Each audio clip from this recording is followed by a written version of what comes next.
출애굽기 23장은 공정한 재판과 안식년과 안식일, 세 가지 절기와 이방 족속과 관련된 말씀으로 구성되어 있습니다. 오늘 본문 첫 부분은 공정한 재판을 위해서 사람들이 행해야 하는 일들을 몇 가지 알려줍니다. 제일 먼저 거짓된 풍설을 퍼뜨리지 말며 악인과 연합하여 위증하지 말라고 명하십니다. 거짓된 풍설은 근거 없는 말, 즉 재판에서 유리하기 위해서 발산하는 조작된 말과 거짓말을 포함합니다. 사실과 진실을 덮기 위해서 행하는 모든 종류의 거짓을 금지시킨 것으로 이해할 수 있습니다. 2절은 다수를 따라서 부당한 증언을 하거나 악을 행하는 것을 문제 삼습니다. 다른 사람들이 한다고 그들의 말과 행동을 따를 필요가 없다는 말씀입니다. 3절은 가난한 사람의 소송이라고 편들거나 두둔해서는 안 된다는 점을 강조합니다. 가난한 사람이 약자라고 눈을 감아주거나 경감시켜 주려는 의도를 가져서는 안 된다는 것입니다. 3절과 4절은 원수나 미워하는 사람의 짐승이라도 길을 잃었을 경우 돌봐주고 주인에게 데려다 주어야 한다고 알려줍니다. 이것은 그 짐승의 주인을 보지 말고 짐승 자체만 보고 행하라는 것입니다. 사람 사이의 불편한 관계로 인해서 아무 죄 없는 짐승이 피해를 보게 해서는 안 된다는 뜻입니다. 7절은 무죄한 자와 의로운 자를 죽이지 말라고 경고하십니다. 이것은 사법적 살인, 즉 억울한 죽음이 있어서는 안 된다는 점을 상기시킵니다. 이와 함께 하나님은 재판을 할 때 뇌물을 받아서는 안 된다고 경고하십니다. 뇌물은 밝은 자의 눈을 어둡게 하고 의로운 자의 말을 굽게 한다고 언급하시는데 이것은 뇌물을 받은 자가 분별력과 판단력이 흐려지고 결국 재판의 공정성을 해치게 된다는 점을 알려줍니다. 오늘 본문 10절 이하는 안식년을 규정하고 있습니다. 6년 동안 농사를 짓다가 7년째는 가난한 자들과 짐승들이 먹을 것을 얻을 수 있도록 하라고 명령하십니다. 이러한 안식년 휴경 제도와 더불어 안식일의 휴식에 대해서도 알려주십니다. 7째 날에는 쉬라고 하시면서 그 쉼은 자유민만 포함되는 것이 아니라 내 여종의 자식도 포함되며 심지어 나그네도 쉴 자유가 있다는 점을 깨닫게 하십니다. 또한 인간만이 아니라 소와 나귀, 즉 짐승들도 쉬어야 한다는 점을 언급하십니다. 14절부터는 이스라엘의 3대 절기라고 할 수 있는 무교절, 맥추절, 수장절을 지켜야 한다고 강조하십니다. 무교절은 누룩을 넣지 않고 반죽해 구운 무교병을 먹는 절기로 출애굽 사건을 기억하기 위한 절기입니다. 맥추절은 농사의 첫 수확물을 하나님께 바치며 감사하는 절기입니다. 수장절은 한 해 마지막 때에 지키는 절기로 수확한 것을 저장하는 것과 관련이 있습니다. 출애굽기 23장 마지막 부분은 이방 족속과 관련된 말씀입니다.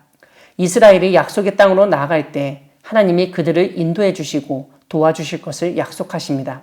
하나님은 천사를 보내주신다고 하시면서 그 천사에게 순종하고 하나님의 말씀을 지키면 이스라엘의 원수에게 하나님이 오히려 원수가 되시고 이스라엘의 대적에게 하나님이 친히 대적이 되어 주시겠다고 말씀하십니다. 하나님은 이방 족속의 신을 경배하지 말며 섬기지 말고 그들의 행위를 본받지 말고 그것들을 다 깨뜨리며 그들의 주상을 부수고 여호와 하나님만을 섬기라고 명령하십니다.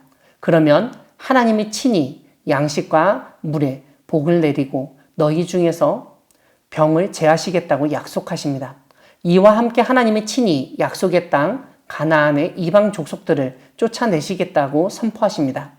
사랑하는 광야교회 성도 여러분, 하나님은 공평과 정의의 하나님이십니다. 그래서 하나님은 재판에서 공평과 정의가 실현되기를 원하시며 또한 모든 사람과 식물과 동물, 심지어 땅까지도 안식을 누리기를 원하십니다. 하지만 인간의 탐욕은 그런 하나님의 뜻을 저버리고 재판 가운데 불의가 행해지게 합니다. 위증을 하기도 하고 근거 없는 소문을 사실처럼 전하기도 하고 어떤 특정한 사람을 편들기도 하고 반대로 배제하고 배척하기도 합니다. 때로는 뇌물을 받고 판결을 하거나 한쪽을 도와주기도 합니다. 이러한 말과 행동을 하나님은 금지시키시며 하나님의 백성들의 재판에서는 사실과 진실이 밝혀지고 공정한 판결이 내려지도록 모두가 노력해야 함을 일깨우십니다. 그 사람이 가난하든지 부유하든지에 상관없이 올바른 판단을 해야 하며 이와 함께 다수라고 해서 무조건 따르고 그들의 말과 행동을 받아들여서도 안 된다고 경고하십니다. 이와 함께 하나님은 안식년과 안식일을 통해서 이스라엘 사람뿐만 아니라 땅과 식물 그리고 짐승까지도 안식을 누리도록 법을 제정하셨습니다. 오늘 본문이 알려주듯 안식년에는 땅에 씨를 뿌리지 않고 경작하지 않아야 합니다. 이것은 땅을 곡식을 얻는 수단으로만 생각하고 착취해서는 안 된다는 말씀입니다. 인간처럼 땅도 쉬어야 할 존재라고 보기를 원하셨던 것입니다. 다시 말하면 땅도 인간처럼 하나의 생명체이며 인간 역시 그 땅으로부터 지음받은 존재라는 사실을 일깨우는 말씀입니다.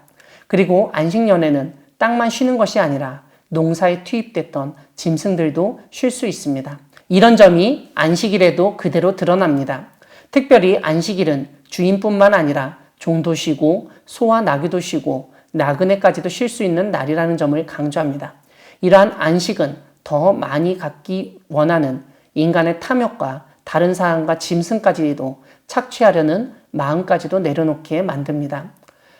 모두가 공평하게 쉬고 공정한 재판이 이루어지길 원하시는 하나님의 뜻을 받들어 이 땅에 공평과 정의를 실현하는 여러분 되기를 바랍니다. 아멘.